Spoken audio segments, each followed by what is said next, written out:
Get your hands up. All right, for who? It's time for the Good Hands Moments presented by Allstate. You're in good hands in a playoff game with Kyle Shanahan.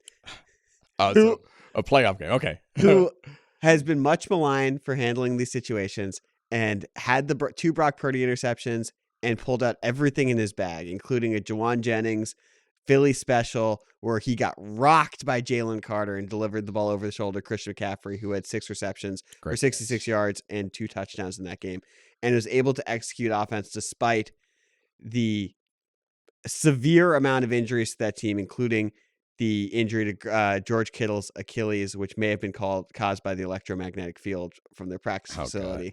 And so Kyle Shanahan, you deserve credit for someone who gets called a playoff choker often for beating a team with so much more talent that was healthier in Philadelphia. The 49ers deserve more respect than I think we're going to ultimately give them. We should talk about that because are they moving from are we discounting them too much? Yeah, no.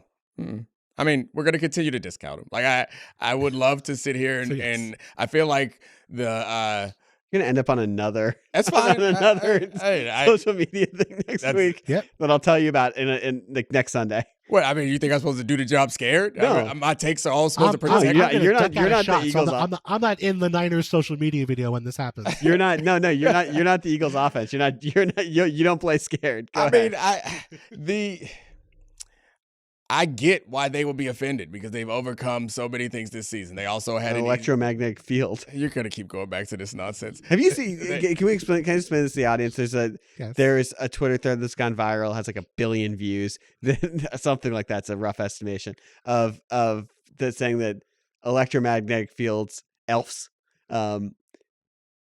make tendons weaker. And it's right across from Levi Stadium in their practice facility. And it's saying all of the injuries to the 49ers, where they finished the most injured team in the NFL every single year, might be because of the electromagnetic field that's weakening tendons across from them. And some guy with a Gauss meter went up and was measuring the electricity all around the stadium, was asked to leave by a team attendant. Carry on. I only know this because of you. I mean, maybe it's true, maybe it's not. I don't know. It sounds like something that we should not spend any more time on. So I think that the point is the 49ers have overcome a lot and they deserve a lot of credit. And I think that we should probably hold them in higher regard. But I can't lie about what I'm seeing. Like I see a team that's getting beat down in injuries, and I see like the history of the sport is that doesn't work out. Like eventually it catches up to you. They got this particular matchup, but they are the most injured team in the league right now. And they have a quarterback who I think is good, but he's not the Josh Allen level world beater quarterback. Like he's a very, very good quarterback. So I'm not sure the path for that team to keep winning. It's hard for me to imagine. We just saw they're going to run into the Seahawks again at some point. Next week. Yeah. Literally next week. The Seahawks. Yeah, they're going to run into the Seahawks next week. They ran into the Seahawks last week. It's a tough one. That game could have been 30-3. It was 13-3. Yeah. Like looking back at the tape of it, it felt like the Seahawks could do whatever they want and just didn't score. I got Charlie that's sort on of the tape thing, now. though, right? In that the Seahawks quarterback has been a bottom 5 quarterback for 2 months now. Right. So, like, is there a chance that the Niners have the better quarterback and some of the better skill position players in this game? Yes. I do think the Niners have a shot next week, even though they lost in Seattle 2 weeks ago. Of course. Brock Purdy's a dog. Oh, God.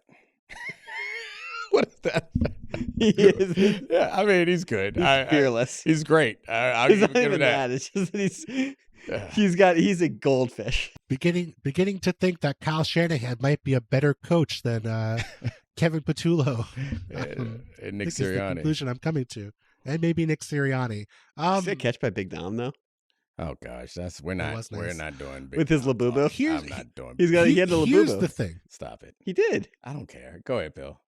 I refuse to participate Domonique, in Big Dom you said talk. this was the most surprising game for you of the weekend. Yeah. And I'm not saying it wasn't a surprising result. I picked the Eagles as well. Right.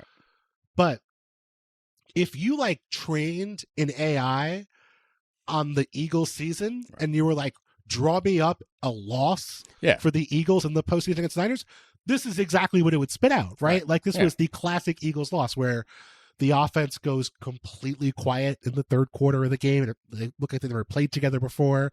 You get some big plays from their star players, but you pick on the safeties, you pick on the linebackers.